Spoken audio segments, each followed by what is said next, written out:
Your Excellency, Mamo Meratu, Governor of the National Bank of Ethiopia, Excellencies, Ministers, State Ministers, esteemed development partners, leaders and representatives of global financial institutions, distinguished participants, ladies and gentlemen, a very good morning to you all. It is my distinct pleasure to welcome you to Ethiopia to participate at this important finance forum.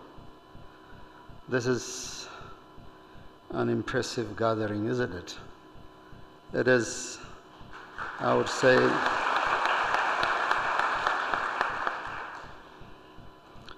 it is indeed, I would say, a clear testament to the growing interest in Ethiopia's financial progress and transformation. I trust this forum will offer a vital opportunity to take stock of progress in the financial sector, deliberate on topical issues, and build synergetic initiatives. Modern banking in Ethiopia has a legacy spanning over a century. To be more precise, I know the bankers know more than I do, is close to 106 years. However, our financial sector, for a variety of reasons, has not yet fully unlocked its considerable potential. A large part of this can be explained by the nature of the economic regimes that we have had over the past several decades. Historically, successive Ethiopian governments and administrations, while adopting distinctive philosophies of economic development, largely inclined to state-driven, centralized economic models. The financial sector was solely designed as an instrument for executing key national plans and serving the principal needs of the government. Obviously, this state-led economic system didn't provide much room or incentive for the development of a modern financial sector that ought to address the urgent needs of private business, including catalyzing innovation and fast-tracking services to the consumer.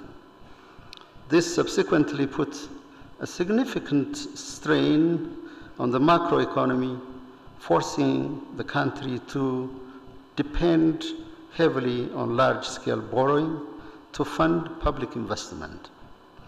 As a result, we have faced an enormous burden in debt sustainability and debt servicing.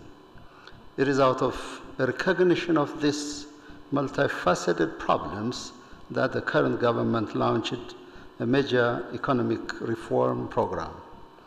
Long-standing issues such as high inflation, mounting debt, bad loan portfolios at state banks, and an acute foreign exchange crisis have to be carefully addressed. This economic reform program aimed not only to correct these imbalances, but more critically to prompt a more open, competitive, and private sector-led growth model that attracts foreign direct investment. More recently, Ethiopia unveiled a comprehensive macroeconomic reform program designed to address structural challenges and propel the country towards sustainable economic transformation. In light of this, three key elements of this comprehensive reform program has to be highlighted. I'm sure there will be an in-depth deliberation over the reform during the course of the 2 days discussion. The first one is the reform is being executed with meticulous planning, seamless coordination, and proper sequencing. It was not done in silos. there was a close partnership between pertinent ministries and the National Bank of Ethiopia. Moreover, particularly attention was given to ensure that appropriate mitigation measures were embedded in the reform process.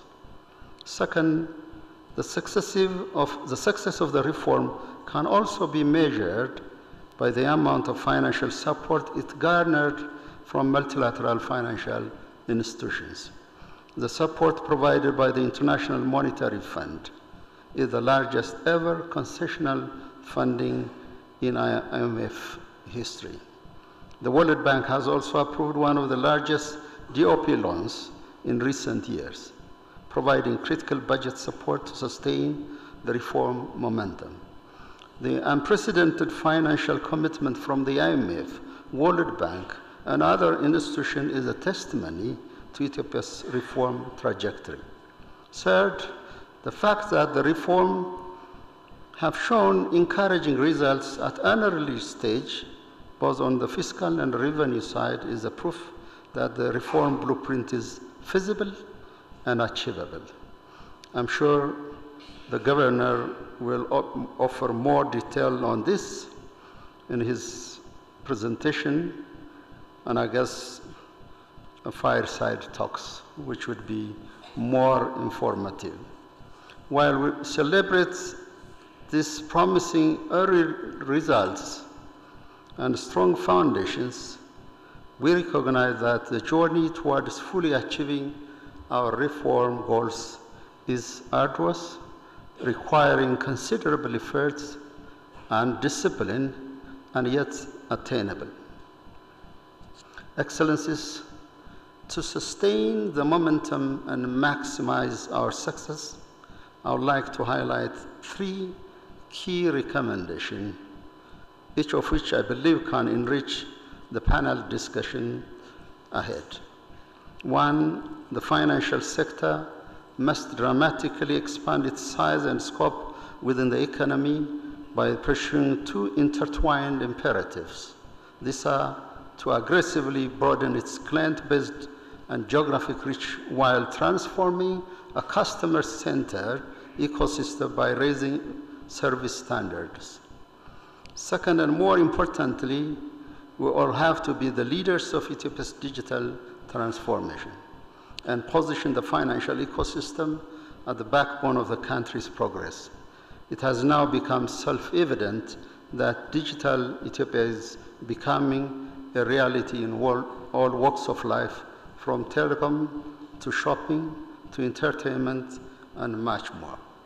Third, to sustain growth in the sector, financial inclusivity and investing in human capital is imperative. We must strive to reach every corner of our country and every segment of our society.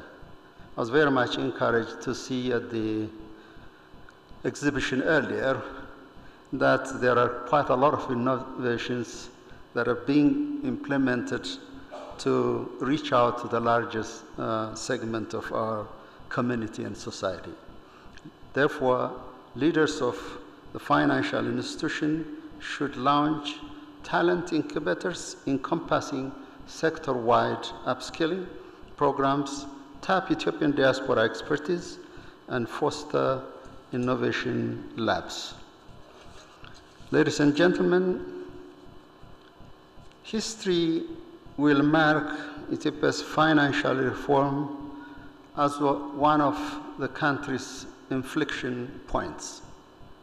3 unprecedented advantages now converge for the Ethiopian financial sector: stable macroeconomic foundation, leapfrogging digital capabilities, and untapped market segments. When such rare alignment of timing and opportunity occurs, the imperative or the vantage are clear. Therefore, to seize this historic moment with both vision and vigor is indeed critical. In closing, I trust this forum will serve not only as the showcase of Ethiopia's untapped financial potential, but as a vessel for frank, solution-oriented dialogue among our sector's foremost thinkers and, of course, practitioners. May your discussions yield actionable insights and contribute meaningfully to shaping Ethiopia's financial sector trajectory. I thank you.